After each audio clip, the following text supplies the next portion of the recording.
Well, today is part 2 in our development of a biblical definition of manhood. But before we begin, I want you to look in your notes because I've attached 2 handouts in addition to your notes here today. And I want to make a brief mention of both of them before we begin. You know, after today, we have 2 weeks left. Remember, 2 weeks left to complete part 2 of the manhood plan. And what I've done is, with that in mind, I've included in your notes some sample plans from different men in different life stages. So what you'll find there are some first draft manhood plans for a college student, for a single, for a young married, for an older man. And those are given there just to give you some helps as to how other guys tried to fashion their plan. Now, those plans are just drafts. Those are guys working on their plan, somewhat in the same place that you're in. Some are better than others.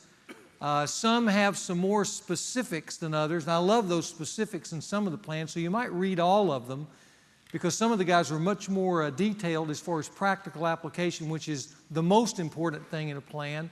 But I wanted to give those to you so you could see what other guys have done specifically for those of you in different life stages. I know we have some younger guys here and they're thinking manhood plan, and they can't think out past the next 4 or 5 years. So giving you some plans of younger men kind of will help you. And for guys in the later seasons of life, there's some plans to help you. But I want you to know in the next 2 weeks, part 2 has to be finished.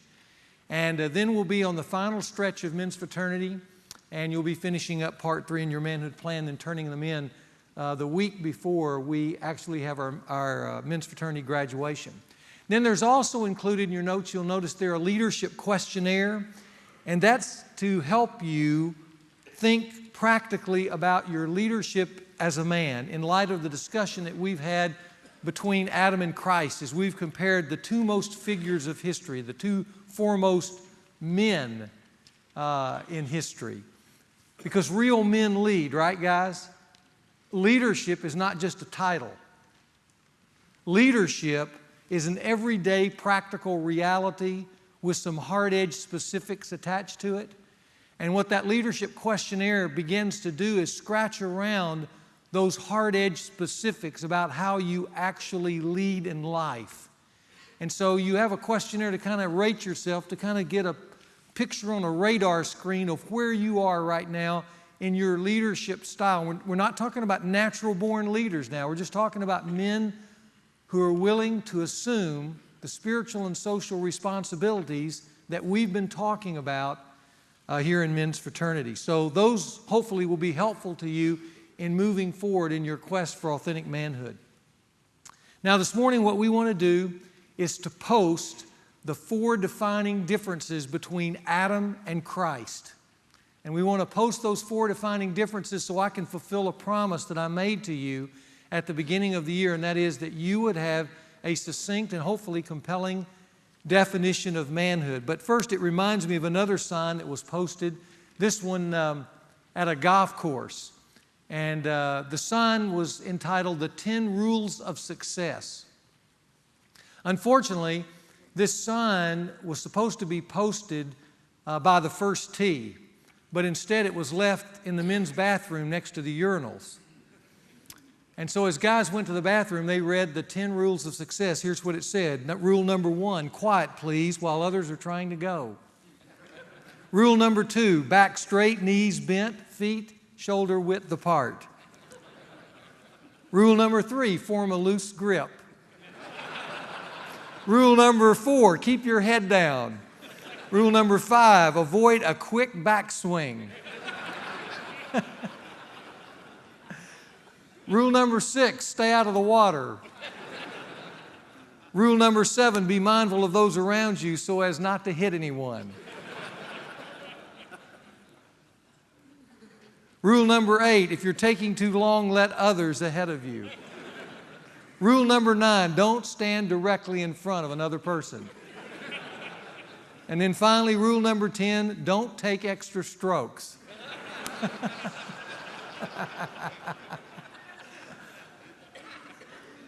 Well, last week, if you remember, we began to formulate our definition of what it means to be an authentic man. And it gave me a flashback to years ago. This was a long time ago when men's fraternity was first being birthed here at the church, and there was just a small group of men in a room, and I asked the question, what is a man? And I was looking for an answer, and we really couldn't come up with anything that was satisfying. We formed little small groups and tried to, in our small workstations, craft a definition, and even after all of that, there was nothing that I think really was exciting to us. And for years we wrestled with that, and maybe it was kind of one of these moments where you just thought, duh, we should go here first, but we finally turned back to the pages of Scripture and began to ask, as we looked at the Bible, what is a man? And as I told you last week, suddenly what emerged were these two mountaintop figures in the Scriptures who have defined the life of every man in this room.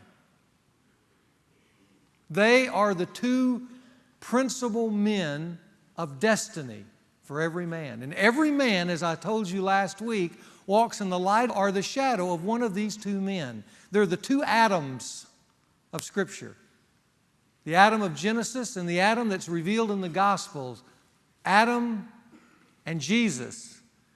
And what we are doing and will continue to do today is press those two men together and look at their lives, look at who they were and who they weren't, and then by that comparison come up with this definition of manhood that I promised you at the beginning of the year. Now last week we talked about the first defining difference between these two men. Here it is. The first Adam, we said, fell into passivity, and the second Adam rejected that passivity. The first Adam was caught with his manhood pants down, right? And how was he caught? He was caught standing there in a moment where he should have been active and vigorous. A real man doesn't just hang around. You know, so often, manhood is like the movie The Invisible Man. While we're in the workplace, we're decisive, we're clear, we're aggressive, we're competitive. But so often when we move into the more social and spiritual spheres of life, we become just like the movie The Invisible Man. It's been true since Adam. We start unwrapping ourselves at home, with our wives, with our children, around spiritual things, things of the soul, and suddenly, just like Adam, we disappear. We're there, but we're not there.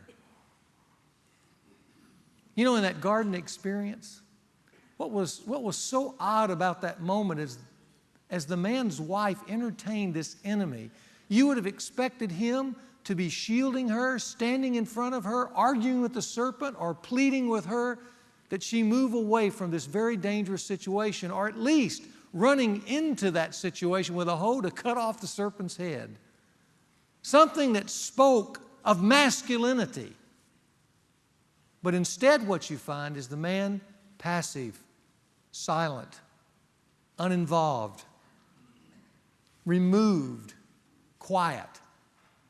Everything that's anti-masculine in that moment, Adam smelled of. He became the invisible man. And every man since Adam has a tendency to move that direction in the social and spiritual spheres of life, except the second Adam, Jesus. Jesus was a man of initiative. We look at the life of Jesus and we see a man of mission, standing up for what's right in all kinds of spheres of life, even when it's difficult to do so. And everywhere he went, one of the chief characteristics of Jesus Christ is everywhere he went, he was stirring the situation and giving life to it. Because Jesus was a life giver. While Adam, the first Adam, became the invisible man. So the first Adam fell into passivity. The second Adam rejected passivity. Here's the second defining characteristic.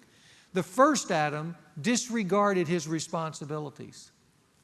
The second Adam accepted responsibility. Writer Roy Smith makes this statement. He says, "The ability to accept responsibility is always the measure of a man." And we saw in that garden experience, the first man falls short of the three specific responsibilities that he was given. Whereas the second Adam, Jesus Christ, accepted in his lifetime the same responsibilities. Now, what were those three responsibilities? Well, there was a will to obey. That was the first one. Remember, Adam forsook the will of God in search of something better for himself and his wife. But the second Adam obeyed the will of God. Here are just some scriptures that indicate that. First of all, John 4:34. Here's Jesus speaking. He says, "My food is to do the will of him who sent me and to accomplish his work." In Psalm 40, verse 8, a messianic psalm, it says, "I delight to do thy will, O God." That's what's in my heart. I delight to do thy will. Matthew 26:39 makes this statement. And he went a little beyond them. This is at the garden. This is at the critical moment in Jesus' life where manhood was at the supreme test, at least for him, whether he was going to accomplish the will of God, which at this point was unbelievably hard because it meant his death. And so it says that he went away a little beyond them and he fell on his face and he prayed. And here we hear the essence of manhood. "My Father, if it's possible, let this cup pass from me." And yet in that most difficult moment, he utters, "Yet not as I will, but thy will be done." And what we're hearing, guys, is manhood.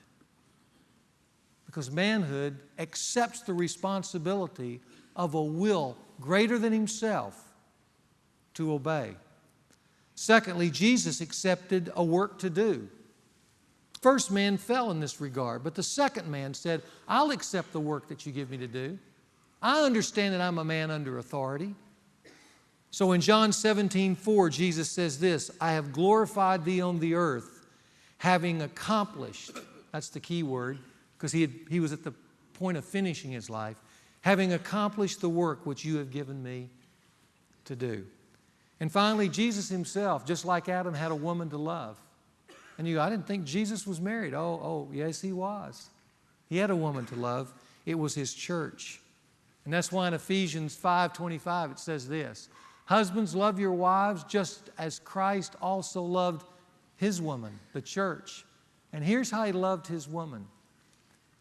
He gave himself up for her. He was a life giver everywhere he went. So while Adam forsook a will to obey, a work to do, and a woman to love, Jesus Christ exemplified accepting those responsibilities in each of those areas to the fullest. And men, a real man is going, as you look at those concepts, here's what a real man's going to be like.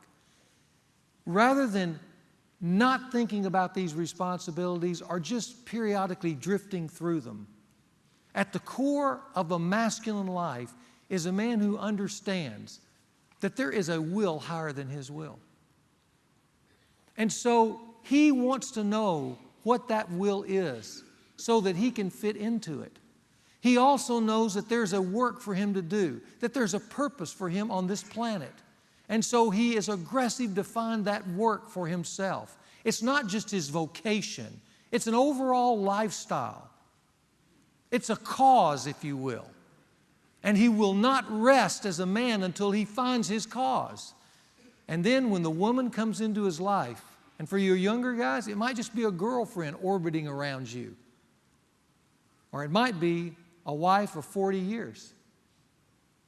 But whether it's just the beginning of fledgling love or love in the fullest season of life, he understands his role, his responsibility, and he accepts it joyfully, though sometimes it's as difficult as being in the garden and saying, "Not my will, but thine be done." He understands that he is called to love and care for this woman, not use her, not abuse her, not take advantage of her, but to love her with his life. And And he gives himself to that. And in the essence of that, of accepting those responsibilities, he moves towards the light of the second Adam, Jesus Christ. And that's what gives his life meaning and a sense of satisfaction, even when it's hard. But like John F. Kennedy said years ago, we choose to go to the moon not because it's easy, but because it's hard. And you know what? We choose to be the second Adam not because it's easy, but because it's hard. And another word for hard is noble, honorable, righteous. That's why we choose to accept responsibility.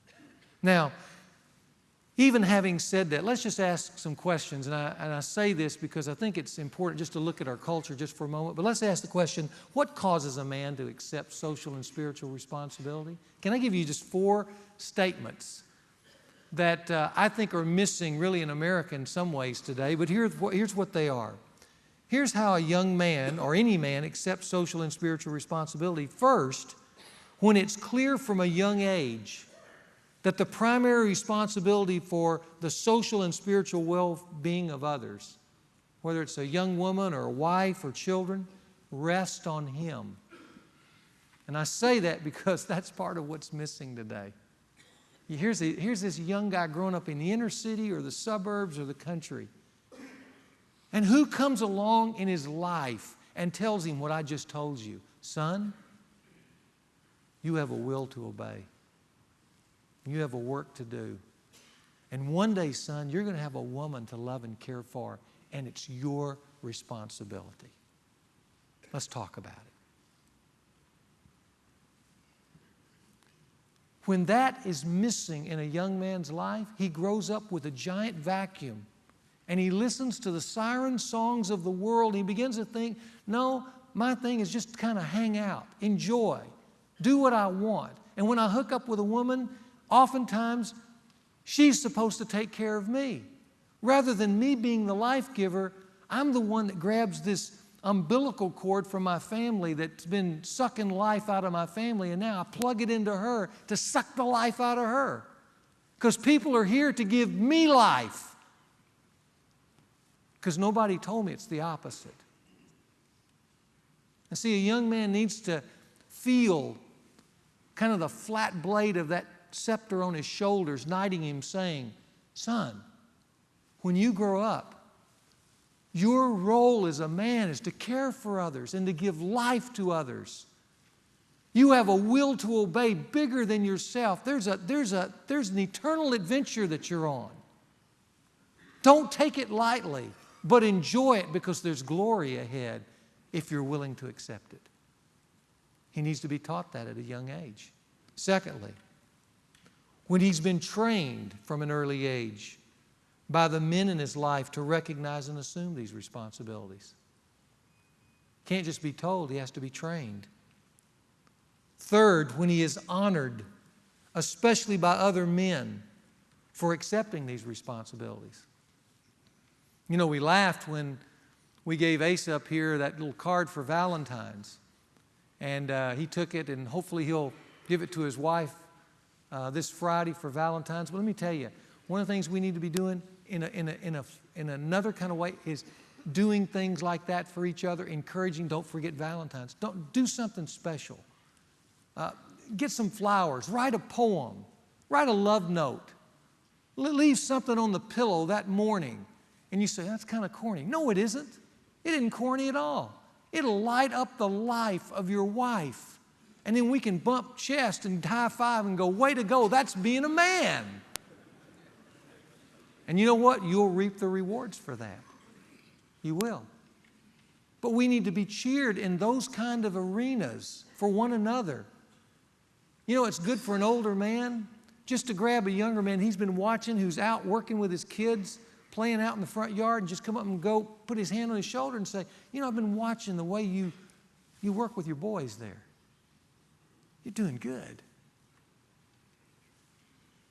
Men need encouragement in these areas to assume these responsibilities and realize they're not onerous burdens. They're part of what it means to be a man. And cheering for one another encourages us to stay in the fight. And then the last thing I would just simply add, because I think part of this is ultimately has to be spiritual. You can't just be told to do it, trained to do it, and cheered for. There has to come a moment for most men where they're spiritually transformed in the heart, as we talked about last semester, by Jesus Christ, to desire these responsibilities because you know in the end they honor God. Really, these responsibilities are from God Himself. So the first Adam, he caved into passivity. The second Adam rejected passivity. The first Adam abandoned his post and decided, no, I'm not going to take or disregarded his responsibilities. The second Adam accepted responsibilities. Here's the third defining difference. The first Adam abandoned his post of leadership. The second Adam chose to lead courageously. Men were created to lead, but it takes courage, guys. Jesus led where Adam didn't. In fact, Jesus led in 3 specific areas. Jesus set direction all through His life. You know, one of the clarion calls of Jesus was, "Follow me." Now, we think of that as the Lord of life leading His disciples, but you know, it's also a call of a man. A call of a man needs to have enough confidence, enough substance, enough weight in his life that when he's around others, he can say, "Follow me," especially in the home. But to do that, there has to be some weight there, some substance. Follow me. Jesus set direction. He also provided protection to those around Him. He said, "I am the good shepherd, and I lay down my life for my sheep." He also made provision. He says, "I have come that you might have life and have it abundantly." Now, you see those 3 things? Did you know you could go to Ephesians 5 where it talks about a man's relationship with his wife and you would see those same 3 things? Ephesians 5 says that the man is the head of the wife. That means he needs to have enough noble substance that he can look at his wife in difficult moments or the good times and say, "Follow me. This is what we need to be doing. This is where we need to be going. This is the course we need to be setting." He also provides protection.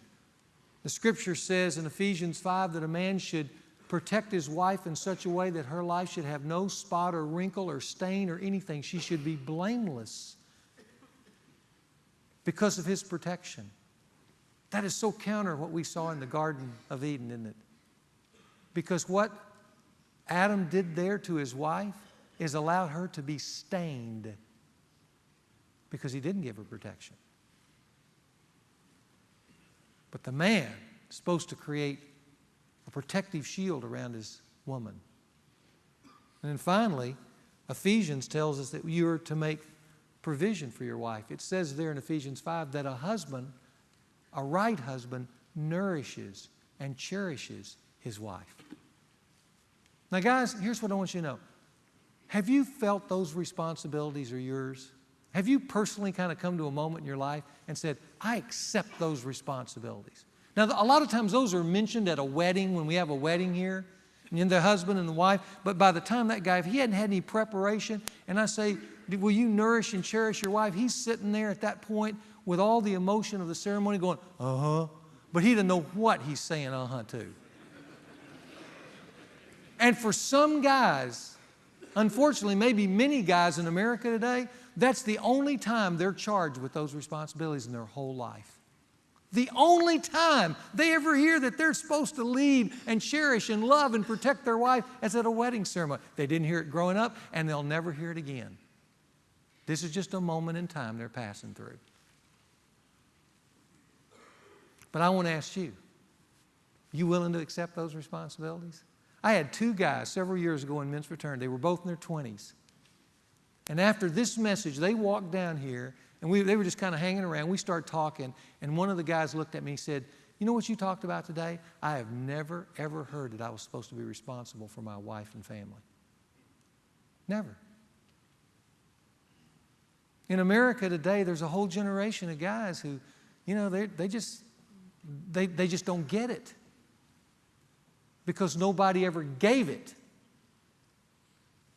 And so they didn't receive it, and not only did they not receive it, but they certainly didn't receive it as a noble cause, as part of my masculine destiny. But a real man accepts responsibility.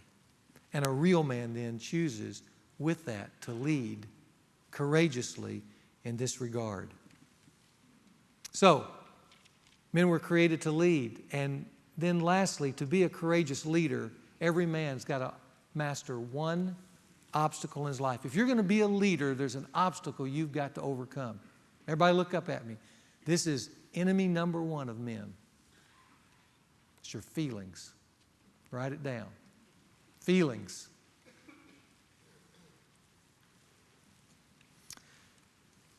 Not too long ago, a book came out called EQ. Now, a lot of times we know what IQ means, but we don't know what EQ means. IQ is how we measure our intelligence. And oftentimes it's the measure of success in the academic community or entrance into a college or university. But this book, EQ, that came out actually said that a person's emotional quotient or emotional stability is the greater predictor of success. And you know what? I'm in my 50s now, and I've worked with a lot of people in all kinds of arenas, and that is exactly my observation of life. I wouldn't have called it EQ, but there are many, many smart people, much smarter than I am and much smarter than a lot of people that they work around, who are limited, not because of their intelligence, but because of their emotion. They're emotionally unstable. And the greatest predictor of success in the workplace and in life is how you master your emotions. Did you know the Proverbs say the same thing? Proverbs 25:28 says, like a city that is broken into and without walls, so is a man who has no control over his spirit. A man who bows to his feelings can never be a real man. Now, I'm not saying that you don't feel. I'm not saying that real men need to suppress their feelings. Feelings are part of life. But greater than feelings is a sense of calling, and my calling calls me above those things at times. In fact, at times I have to turn and put my face into the full gale force winds of feeling and say, I'm not going to give in to you. I'm going to do what's right. And a man has to have that kind of control over his feelings if he's going to be an authentic man. You know, Jesus Christ, one of his very first tests, when he accepted his new ministry, the ministry, now he's moving out of just being a man into the mission he was called in. And you see it there in Matthew 4. And the very first thing that God does to prepare him for that mission, he sends him out in the wilderness for 40 days without food. And in that he becomes intensely hungry and tired. And then he's tempted by the enemy. So all his feelings are calling him to satisfy his basic desires. And so the enemy comes in that weakened condition. And he says, hey, you can turn these stones into bread. Why don't you do that? Now, that sounds like a simple request, but listen, after 40 days without food, it is so easy to go, yeah, I need to do that. I'm hungry. I deserve to eat. I'm starving. And yet, part of the mission there was to wait on God. And so, Jesus said, well, man can't live by bread alone. He lives by the will of God. And then the enemy tempts him and says, because Jesus knows that part of the mission is to accomplish this work to reclaim a lost world. And he says, and Satan says to him, I'll give you the world. All you have to do is bow down and worship me. We can end this thing right now. You can be comforted. I can encourage you. You can satisfy all these desires that are not being met in this moment, and you can have it all.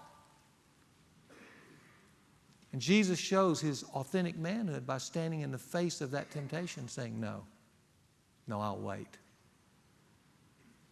Now, I tell you that, guys, because your greatest enemy, you can write it down the rest of your life, to accepting these responsibilities, to leading courageously, to rejecting passivity, to turning off the TV. and getting up and investing yourself in a directed way in your family is going to be to say no to a feeling. No to a feeling.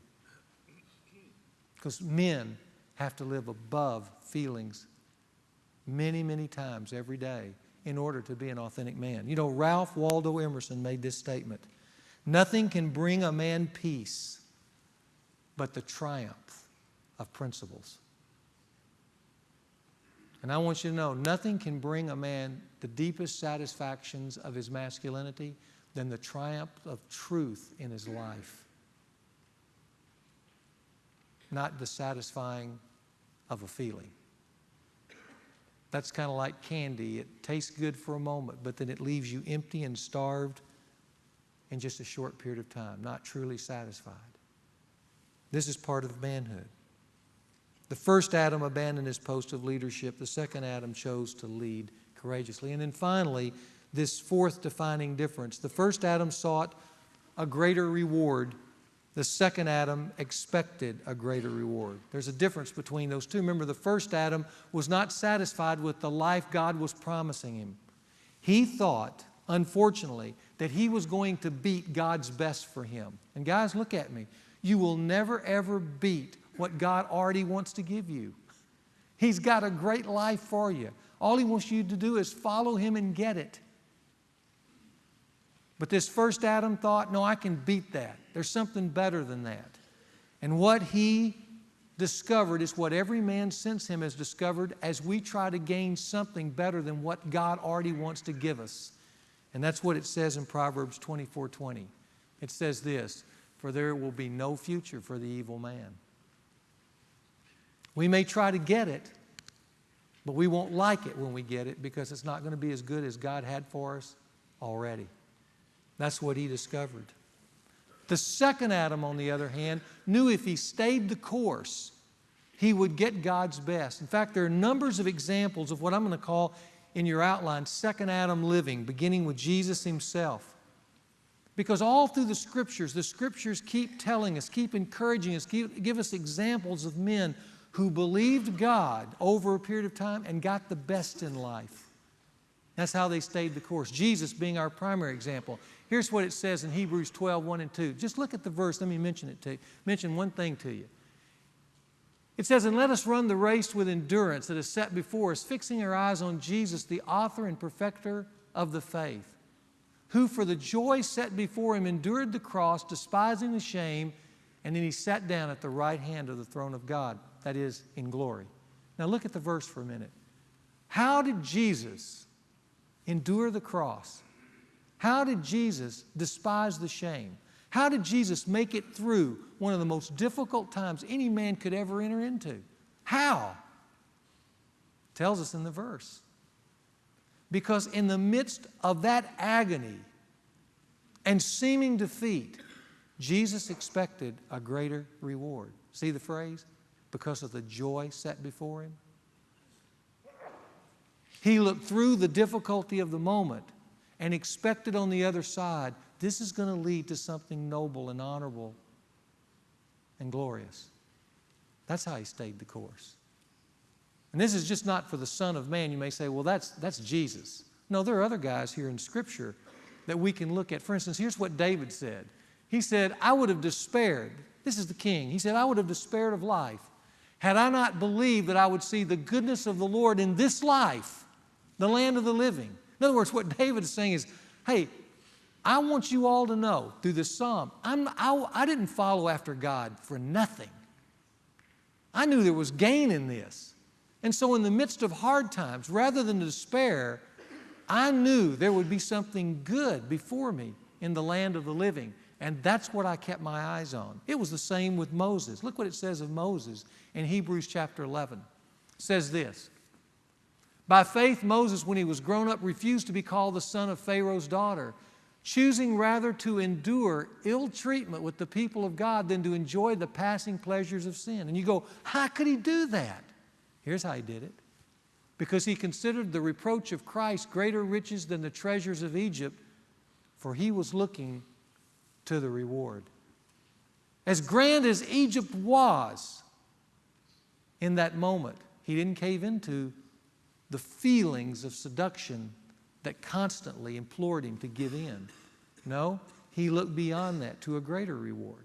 And he lived his life in light of that. And then finally, in 2 Timothy, Paul says this about himself. He says, I have fought the good fight, I've finished the course, I've kept the faith, and in the future there is laid up for me the crown of righteousness, which the Lord, the righteous judge, will award to me on that day, and not only to one, but also to all who love his appearing.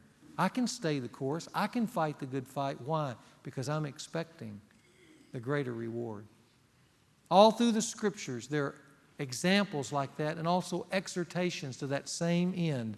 For instance, in 1 Timothy 4:8, it says this, for bodily discipline is only of little profit, but godliness is profitable for all things, since it holds promise, not just for the present life, but also for the life to come. There's reward in this. You've got to believe there's reward in it. My favorite one of all, though, is Hebrews 11:6. Here's what it says. And without faith, it's impossible to please Him. For anyone who comes to God, who wants to be a real man, must believe that He is, but he also, it's not just he has to believe in the existence of God. No, he's also got to believe that He is a rewarder of those who seek Him, who stay after Him. You've got to expect the greater reward.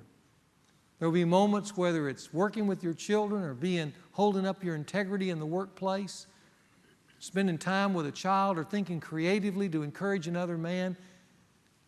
Those things of giving your life away like that have to have within them, embedded within them, the expectation that in this is reward, and then to believe God for it. Years ago, as a college student, after becoming a young Christian,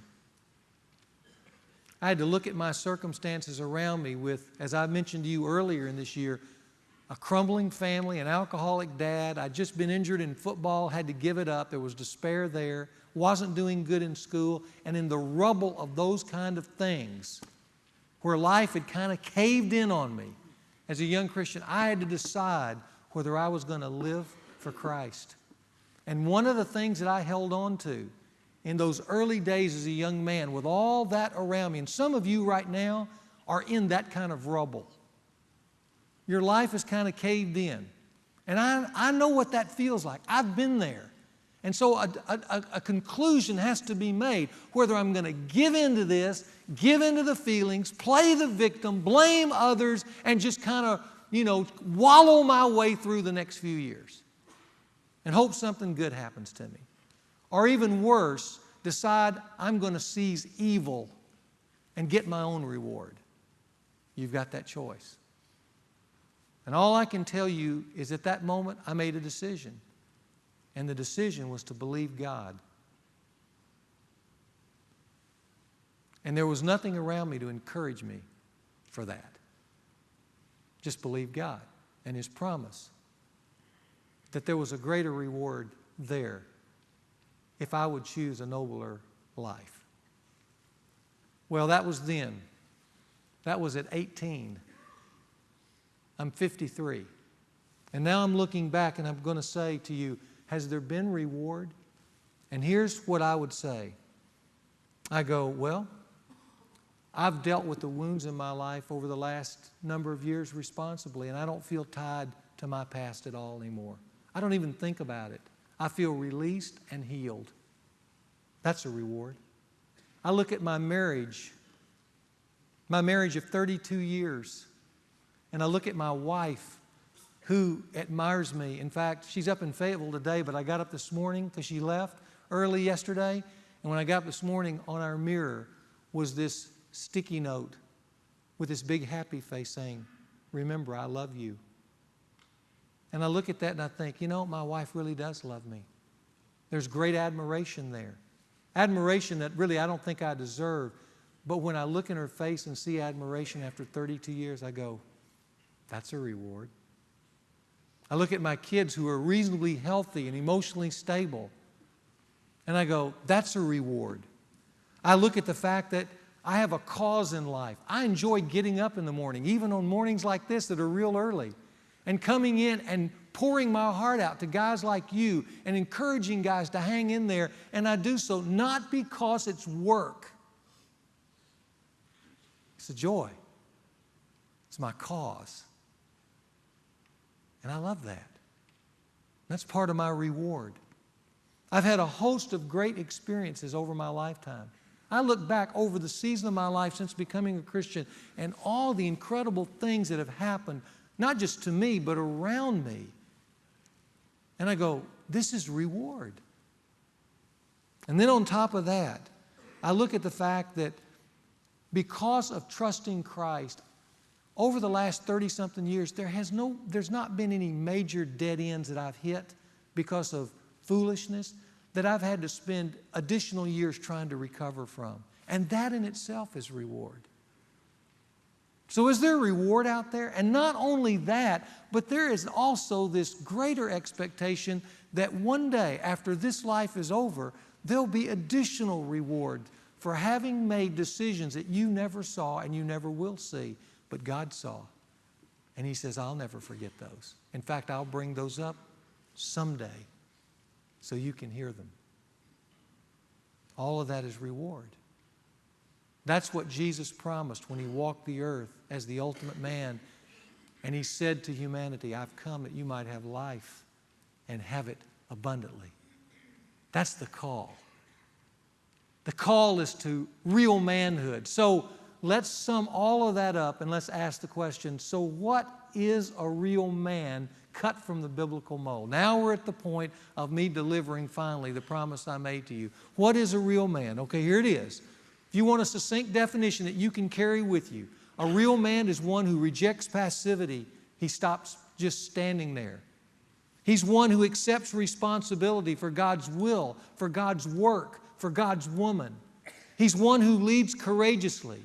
He becomes a life giver because he chooses to be, and he asks God to help him to be, and ultimately he becomes that to others around him. And the whole time he's doing these things, he's expecting the greater reward, God's reward. I remember years ago when my son Garrett was just a teenager. He's 14.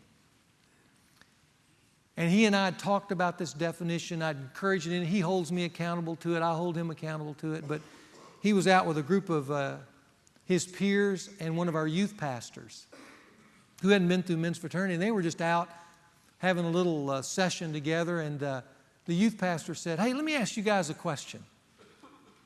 Who can tell me what a man is? And everybody just sat there quiet, except Garrett. And he was in the back going. And finally the youth pastor said, Garrett, you seem to know. What's a man? And Garrett said, a real man is one who rejects passivity, accepts responsibility, leads courageously, and expects the greater reward, God's reward. The pastor stepped back and said, man, where'd you get that? And he said, from my dad. And men, that's the way it ought to be.